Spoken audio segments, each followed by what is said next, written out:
And buenos dias. Buen provecho. Cheers.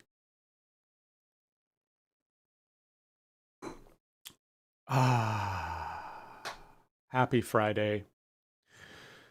Let's let the audio catch up. Good morning. Come on in. We have audio. Okay, let's jump into this circus. Good morning. Good evening, Mo. Buenas noches. Man, I just don't speak enough Spanish. I am rusty with every phrase and word. Okay, good morning. This is episode 167, May 23rd, 2025. And this is where you get very little news, information, and yeah, I just talk about random stuff. And this photo is compliments of some house near me where this is what one might call a super dodgy wall construction. And this homeowner clearly went for the budget option. And I'm not quite sure where the mason learned this technique, but it reminds me of what I saw in China 10 plus years ago. This was a very common technique, shall we say. Basically, anything concrete was stuffed with red bricks as filler. Even high rise buildings, 25-story buildings, the walls were filled with this red brick just randomly shoved in there with concrete and mortar holding it together. It's very, very strange. So that's what that reminds me of. So my phrase is always make sure you have a solid foundation before you start a big project. And the analogies, I'm just messing around here, but yeah, we have years of experience on our team. We don't have technical debt. My favorite AL development is easy, right? We store our code in SharePoint. What are pipelines? To this day, large partners don't use pipelines. I have no idea how they do it. I mean, bless their heart, I guess. Um, People who don't use AI to research. I know that this is a new thing, but holy cow, I have a little buenos dias, Senor Johnston. I know AI is new, but I'll have story after story of AI just doing crazy stuff, and for better or worse, it's here. Our robot overlords are here. AI will never be able to code my code, right? It can't take my job. And longtime favorite, that can't be done, right? So, anyway, just random thoughts based on a brick wall that I saw.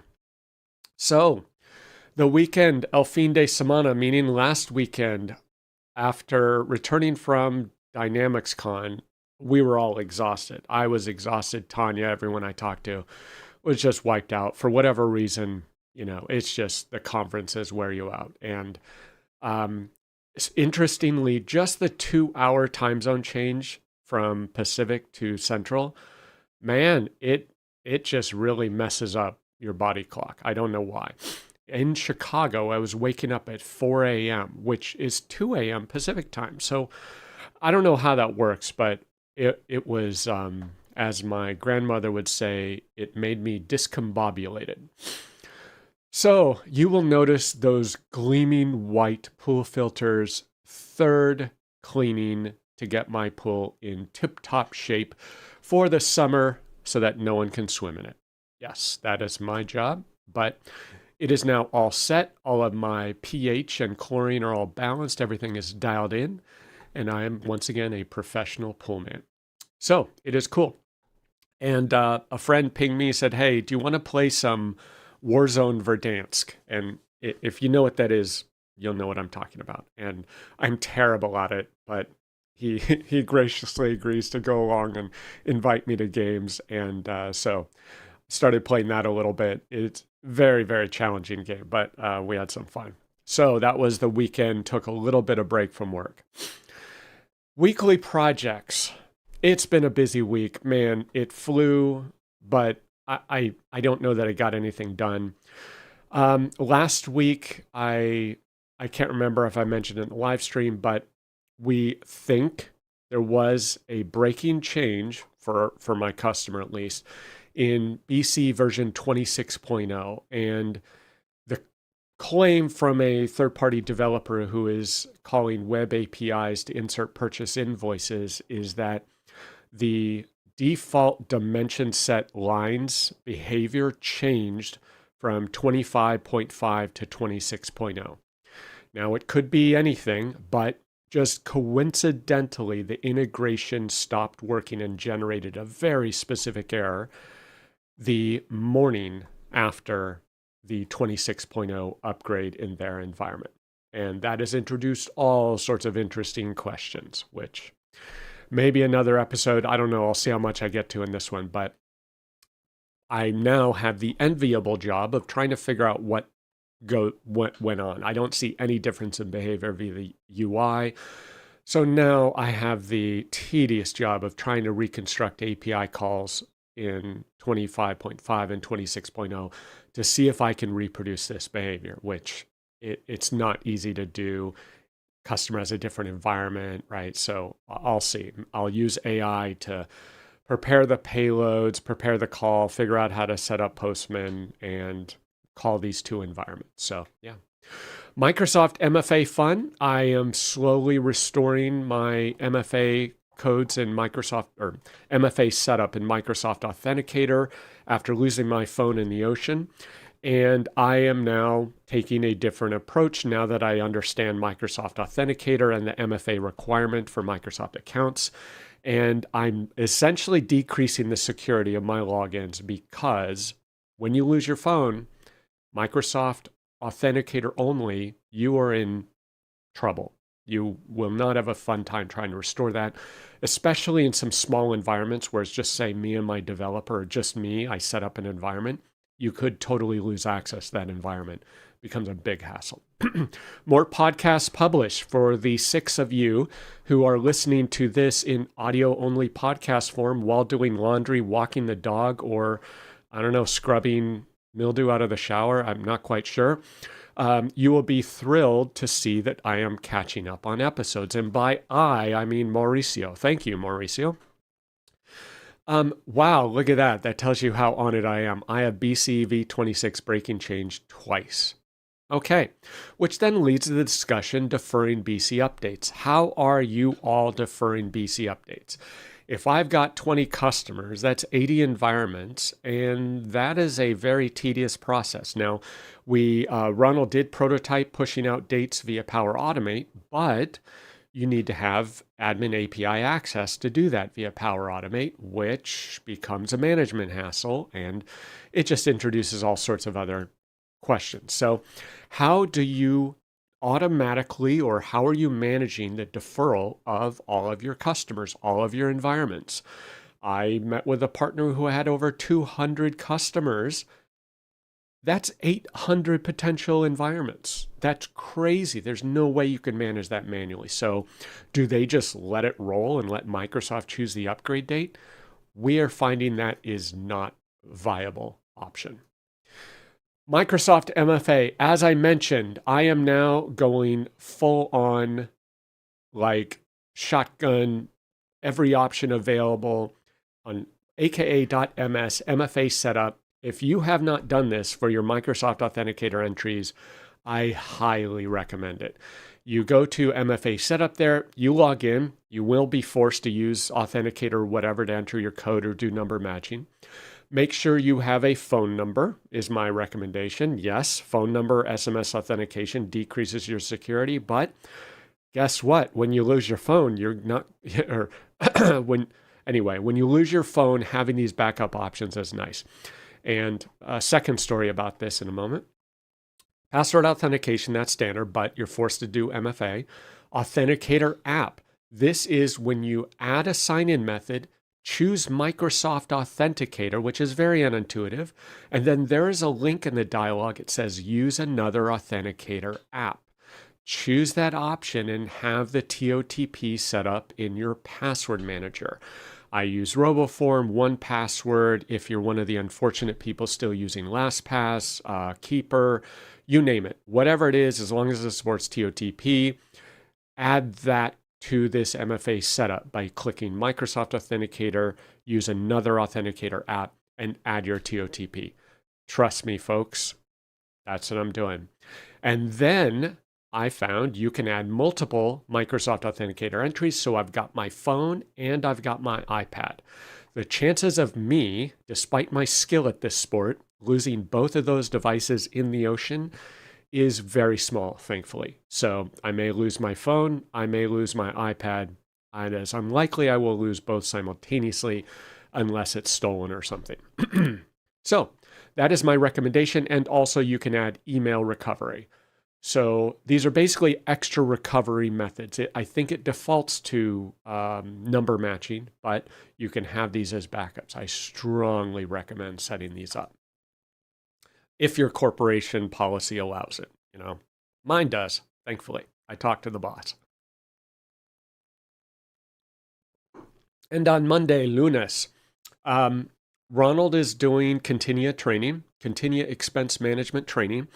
And one of the exercises that he has to do for the training is submit an expense and approve it with 2 different user accounts. Well, that is exceptionally difficult to do when you only have 1 license in your demo environment. So I take the Eric Hogarth approach of signing up for Microsoft 365 Business Basic, which is $6 a month if you buy annually for $72 a year. And that gives you a valid, a whole Azure tenant with a Office 365 online email account, Outlook Web. And you can add a custom domain to that. Super slick for $72 a year. As an American, that's a bargain. And the only downside is we only had 1 email account. So we went ahead and purchased a second one. And this will come in handy for Continua training and also Business Central approval workflow training, which we had the same issue with. Major hassle if you want to have submitter, approver, and go back and forth and things like that. So now we do have an environment with 2 email accounts. And then on Monday night, went to a band concert at my daughter's high school. So my younger daughter is buried behind one of those black music stands. And what was cool was they played the Star Trek theme and the Star Wars theme.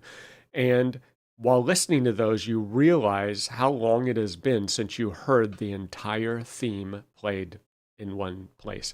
Normally you catch the intro of the movie or the episode or whatever, and maybe in the outro, but to hear the whole thing, you're like, whoa, I barely recognize this. So that was actually pretty cool. Made me want to watch Star Trek and Star Wars again.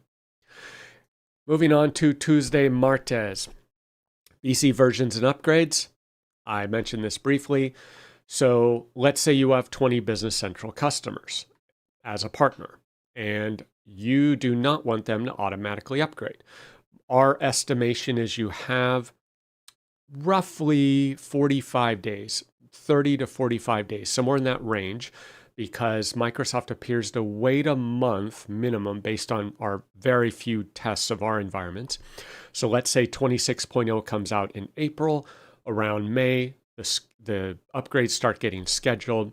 And so 30, 60 days, somewhere around there is when it will automatically be scheduled. And so we want to push those dates out by default. We do not want upgrades to occur automatically. And then you have the question, okay, 26.0 is out. We're going to defer the upgrade, but how do we test in advance? It's a nightmare, right? No one wants to test. What do you test? How many things do you test? Users have work to do. They don't want to test in a sandbox. And you know how often customers actually test their business processes in a sandbox prior to an upgrade. It's kind of futile, not their fault, but we're trying to come up with a system to do that. So I've previously talked about Ronald created a Power Automate flow that copied production to a new environment we just called prod_copy. So what we may do is figure out, okay, we've copied to prod copy. Let's figure out when the next available version is. Let's upgrade that prod copy. And then we need to build automated, semi-automated business process tests, critical business process tests to run against that upgraded environment. And I had a call with Jeremy Viska or one of his classes, and he discussed how he did this with customers, and he called it critical business process automation and testing, something like that.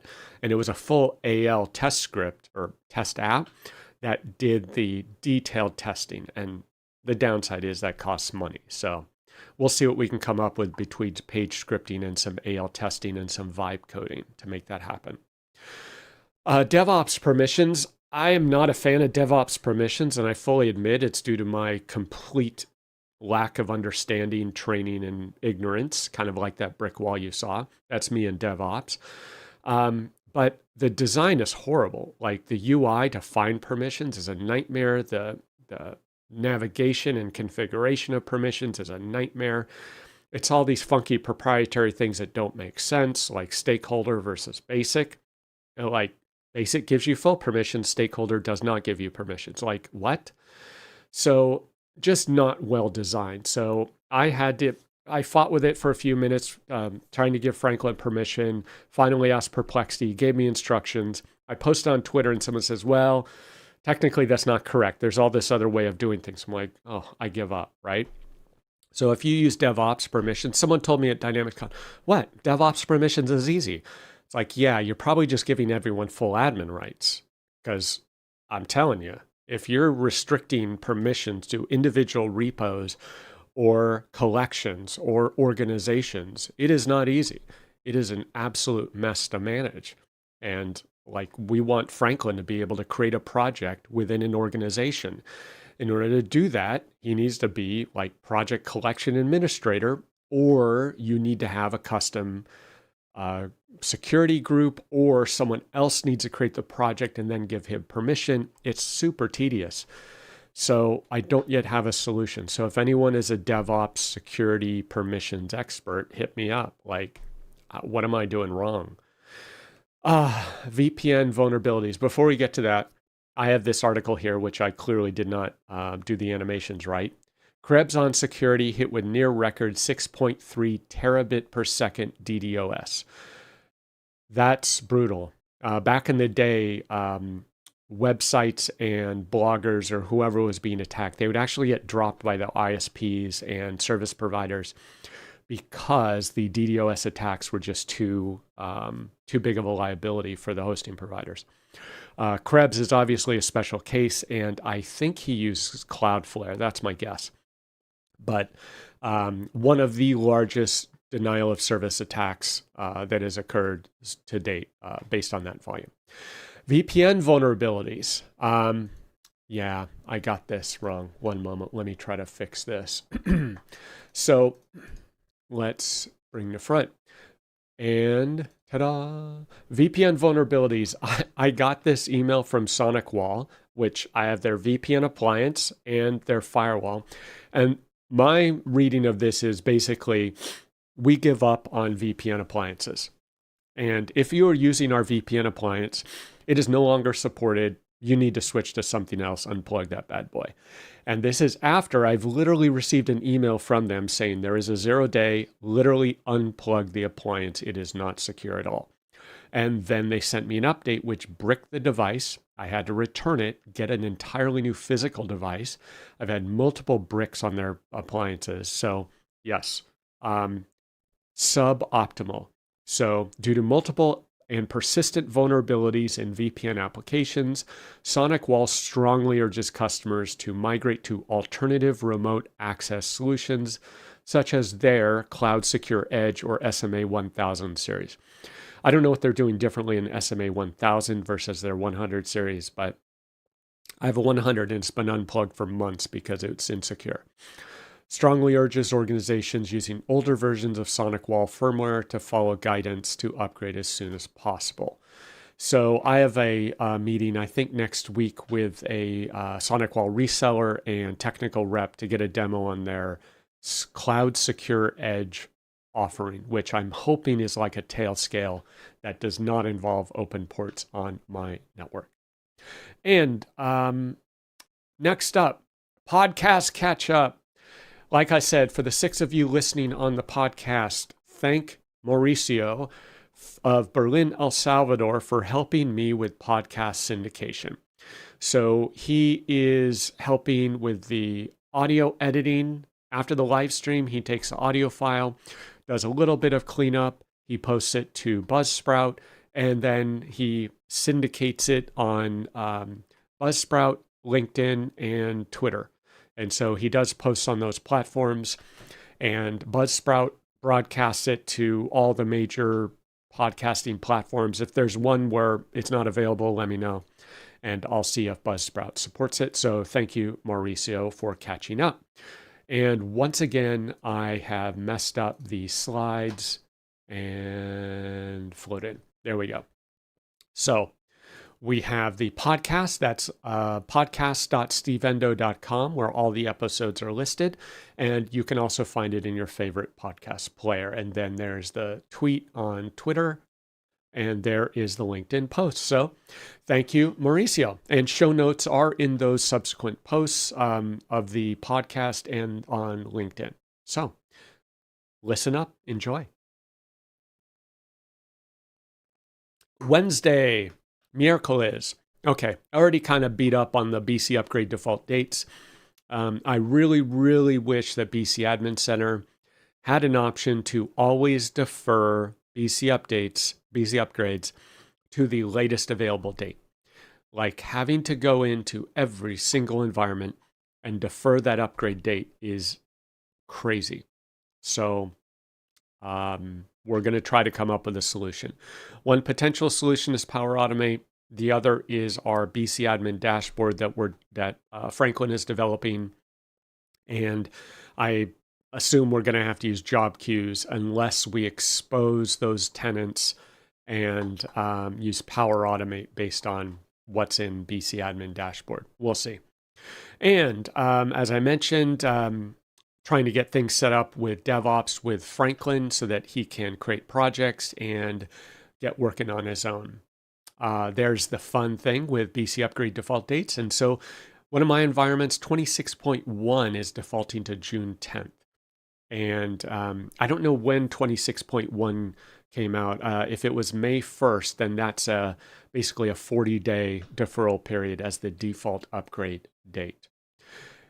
And there it is. You can push it out, 26.1 out, clear out to February 27, 2026. And not just deferring the customer's upgrade date for an environment, but we are having to test BC in many versions. So like the customer that had the breaking change with the API, I had to go find a 25.5 environment. And otherwise, we literally wouldn't be able to test to confirm that that was a breaking change in 26.0. So it is super important for us to have access to these older environments that we can reuse, copy, and selectively upgrade. Really, really difficult to manage Microsoft. So help a brother out. Okay. Is there a way to allow a user to create a new DevOps project from VS Code without making them a member of the Project Collections Administrator group? This is what I asked Perplexity, and it says, no, there's no direct way to allow a user to create projects without granting them either membership in collection administrators or the collection level create new project permission. Now, that assumes you're using collections, which I don't think we are. So this proprietary permission stuff is just super frustrating. Like, just keep it simple. So Ted says you can back up MS Authenticator, but you have to have a personal Outlook account. Aha, au contraire, senor. You can back up in huge quotation marks. But as I know from lots of experience, when you restore, none of the Authenticator entries work. The personal one might work, but none of the work or school accounts will work. They will all be listed there. They'll just be completely non-functional. You have to set them up again. The restore of Microsoft Authenticator is useless. It tells you what you're missing, does not help you recover them. You have to configure all of your recovery options before you lose your phone. Yes, it is no bueno. Trust me, been there, done that, have the trophy. So DevOps permissions is quite the hassle. We've been fighting it every single time. I'm slowly learning unwillingly, but it's really annoying. And yeah, so we just want to have Franklin so that he can create a new project. I don't know why I did this screenshot, but that's one of our repos with Cosmo Alpaca. AI assisted learning. I've seen this mentioned, discussed, and I don't know how accurate. This is the first I saw a post where this was actually referenced as a quote study, and take this with a gallon of salt. This was supposedly a World Bank Group study. No idea who the World Bank Group is, what their legitimacy is, but this was a supposed test in Nigeria and randomized control trial with just lots of caveats if you start asking questions. But the concept was, does GPT-4 improve learning of English? And so first year senior secondary students in English learning over 6 weeks. So obviously very small study, very small trial. People ask several questions that you're like, okay, maybe it's not legitimate, who knows? But I've seen several discussions of how AI tools and chatbots can supposedly improve learning. And certainly for me, at a minimum, they accelerate things because I can ask questions and it provides me a tailored answer. It is not a rote, boring learning, path that you have to take that's the same for everyone. So I think intuitively it makes sense. I don't know that, if you want to do a study, great. But for me, I am able to do things much, much faster via AI. Now, can I learn Spanish faster via AI? Probably not. So artificial intelligence powered tutoring can have transformative impacts in the education sector. I would agree. My first ChatGPT referral. This was wild. A company in Texas that uses Dynamics GP, because I still do a lot of work with Dynamics GP. The CEO, people told the CEO that cannot be done in Dynamics GP. It just can't be done. And she's like, this doesn't make any sense. She says, we can't be the only one wanting this. So she fires up ChatGPT and asks it, and boom, it says, yeah, you can do this. Here are your options. And here's the contact info for Steve. And you can contact them, and here's their product. She calls me and I'm like, hey, how's it going? And she's like, can I do this? I'm like, yeah, absolutely. Here's X, Y, and Z. She goes, great. I was told this was not possible. And I'm like, no, definitely possible. So she is hardcore Chat GPT. She uses it all the time. She even said when an employee comes into her office and says, yeah, I don't know how to do this. She's like, did you ask GPT? And they're like, no. She's like, what are you doing? Just ask, find the answer, get it done. And so it was a great conversation. So this was the first customer referral I have received via an AI LLM chatbot. And apparently the sources are perhaps some posts I did about the product that I sell, but also other partners who wrote about it and mentioned it. So very interesting. It's essentially giving you the answer without all the noise of a search engine. Now, the downside of this is I had a call with that same company, and this time she invited a couple of her employees. And each employee invited their own AI chat tool to the Teams meeting. So there were 4 of us on the call, and there were 3 chatbots listening in attendance. And I'm like, folks, this is getting absurd. So if you've seen the movie, I think it's called Real Genius, it's like a college lecture hall, and all the students are in there listening to the math professor. And then the scene later on in the movie cuts to one of those micro cassette recorders sitting on a desk, recording the professor lecture, and students are looking at it like, what's that? And then the end scene is the entire classroom is filled with tape recorders, and even the professor has a reel-to-reel at the front of the classroom. And the chalkboard not shown here is something like, math is really hard to learn through audio, so listen carefully, something to that effect. So yeah, that feels like where we're going. And upcoming event, próximos eventos. Dynamics Minds coming up next week in Slovenia, dynamicsminds.com. Tanya Henderson, my partner in crime, will be there, as will Shannon Mullins. I know, and I believe several of the folks in Europe will be attending. Ted asks, were the people there with their chatbot, or did they send their chatbot instead of attending the meeting? The funny part is the chatbot showed up on time. The rest of them were late.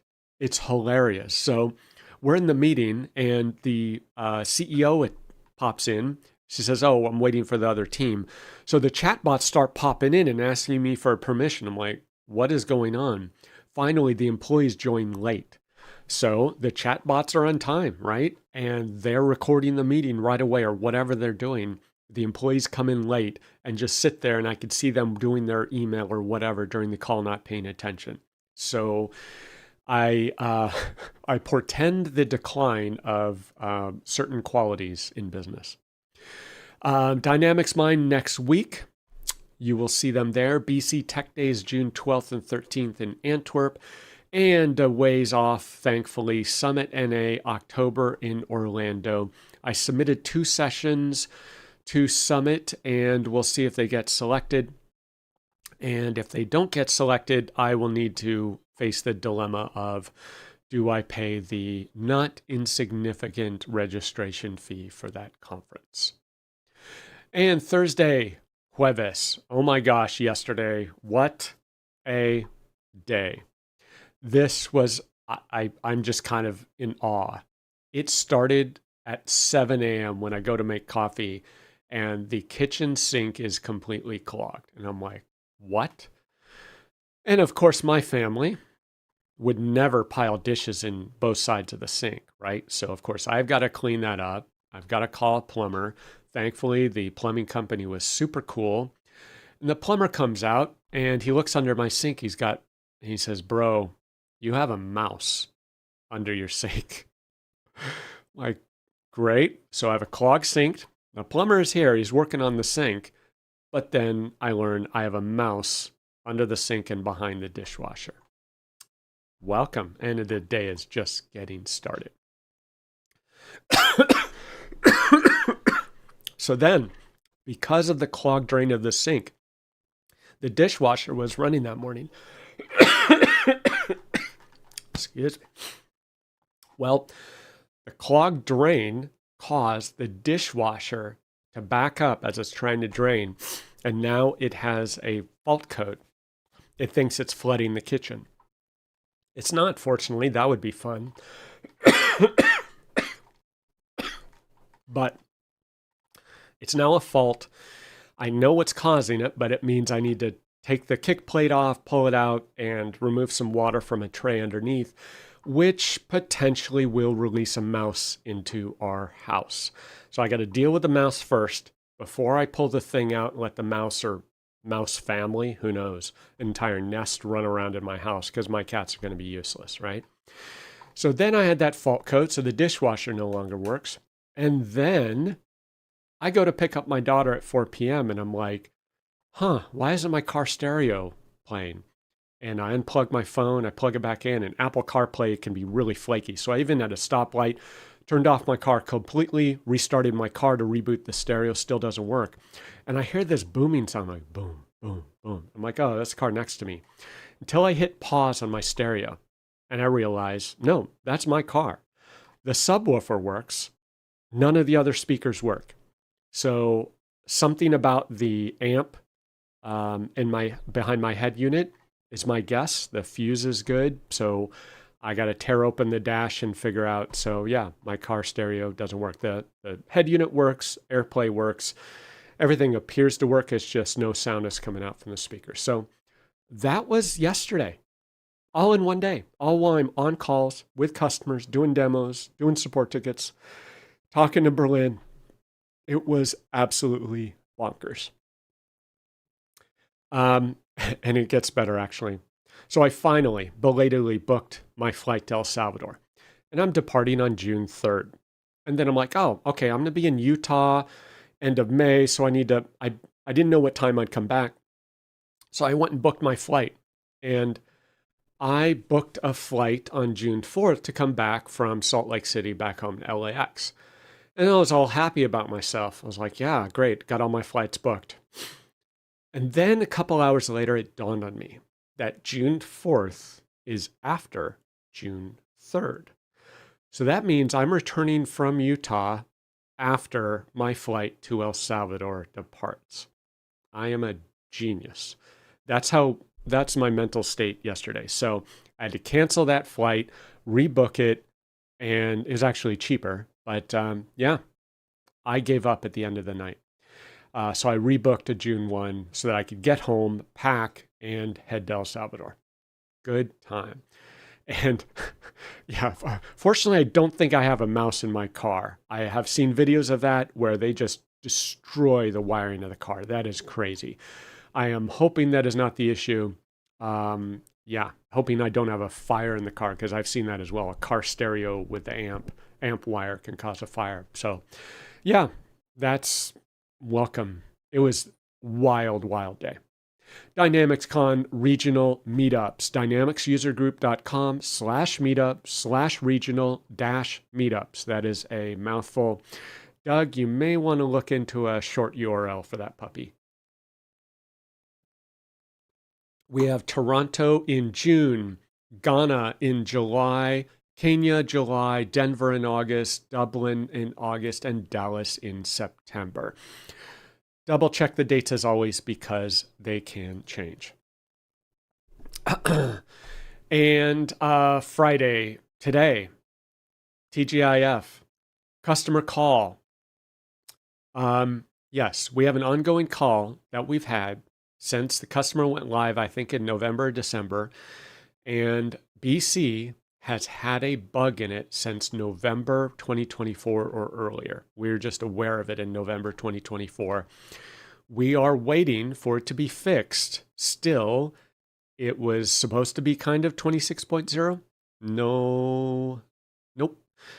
Maybe 26.1. No idea. But the customer basically can't apply cash receipts since November. Imagine that. It's taken months to get that acknowledged as a bug and months of nagging to get it escalated, and we just have to wait. So that's part of the challenge of us with BC versions is, some customers need the latest version to try to do a bug, but then you got the breaking changes. And if you want to fix the bug, you got to test, see what else it breaks. So it's a juggling act. And then I have a support call with a GP customer. And this is in part due to customers and partners no longer knowing how Dynamics GP works. And this is a growing trend with my GP customers. I support hundreds of GP customers.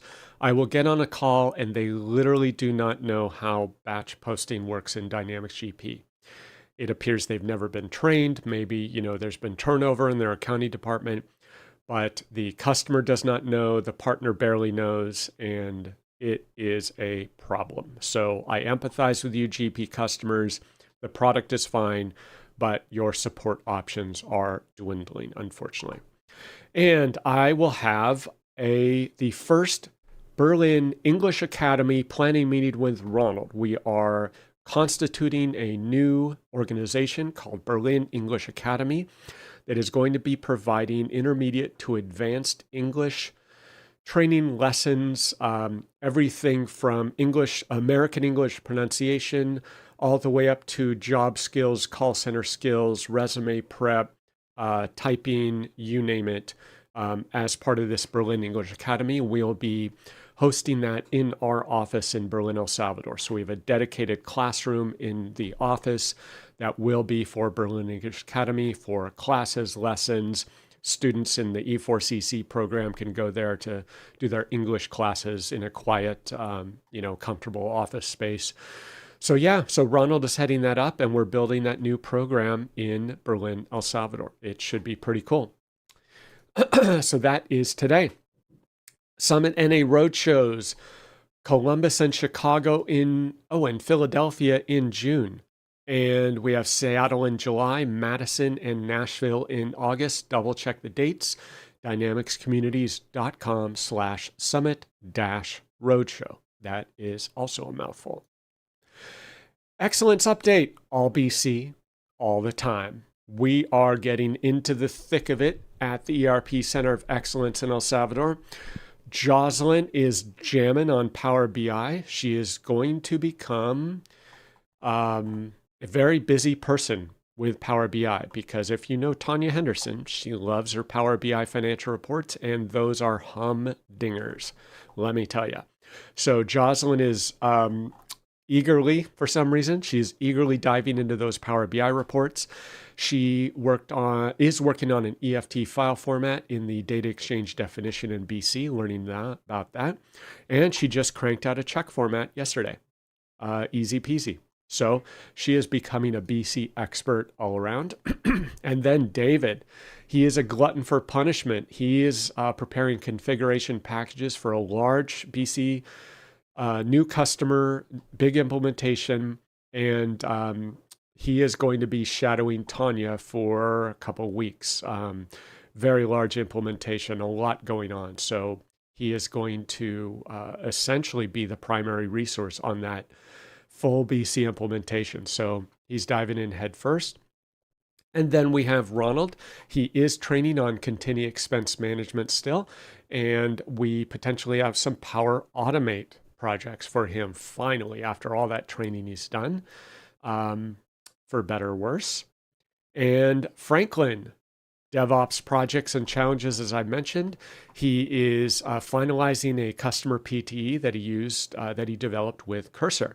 So he vibe coded a real world PTE from a customer with Cursor, and he prototyped it first, and then that worked. So we put it into DevOps with a full Alpaca project structure, and he's redoing it. And there's certain things that Cursor couldn't do. He tried 10 different ways, couldn't do it. So he had to figure out how to do it manually. He did a prototype of that. Then he gave more detailed instructions to Cursor, and Cursor was able to do it properly. So that was great. So he is on full vibe code duty. And then he's going to continue on the BC Admin API dashboard, and we're going to crank that. Lots of cool features. And continuing the Berlin theme, we finally, thank you to the crew there, we have an office. And if you saw what this place looked like beforehand, you would fully appreciate the tremendous improvement. This is our new kitchen. We had to fully renovate the kitchen. That is all new porcelano, I forget what the name is, porcelain tile, basically. So that's all new counter, kitchen, sink. Had to have the wall patch because the wall fell apart while trying to pull out the old counter. And so that is done. Just had a refrigerator and cocina delivered yesterday, day before yesterday, from Simon. So that's all new appliances. We're going to get a water filtration system in. We need to put some type of exhaust fan or venting in the kitchen for when we cook, and get a propane cylinder or two. So yeah, we're all set in the kitchen category, and they finally put up blinds in the office. And as I mentioned before, El Salvador is like a thermonuclear blast furnace. And when that sun comes in the window of the office, the entire team, it's like, if you've ever seen the pictures of the cat where the sunshine comes in a ray and the cat moves to stay in the sunshine. Well, they're the opposite of that, where the sunshine comes in and it blasts this like flaming beam into the office, and they all have to move out of the way of the beam. And they're literally rotating their chairs around the desk in order to stay out of the beam. It's quite funny, but very, very annoying. So finally, we've had these blinds, but we had to pause for the renovation. So they got the diffusion blinds installed yesterday. So thank you, Jocelyn and crew, for doing that. And Jocelyn hired some hardcore commercial cleaning crew to come in, and they use these giant like floor scrubber things, kind of like the scrubbers and sanders you would see for commercial operations on wood floors. And they just scrubbed this bathroom to the hilt. Both bathrooms, they were in sad shape. So you can actually tell the tiles are white-ish now. Before they were not this color. So that is a very, very cleaned up bathroom right there from before, actually usable now. And then we have mattresses delivered. So we're going to have 2 queen beds in there. One room will be a bedroom. And so we'll be able to have 4 people crash there with a bathroom. And when I go in June, we'll basically be saving $1,100 on that visit and hotel fees alone. And should be more comfortable. We can cook food. I can make coffee. So yeah, that's all good. And we have some nightstands to be delivered. And doing things in El Salvador is challenging. You say, oh, I just want a nightstand. Nope, not so easy. You can pay $120 for a basic wooden nightstand that isn't even the style or type you want. So it takes quite a bit of work. And so Jocelyn just fires up her superpower search engine that she uses, however she figures that out.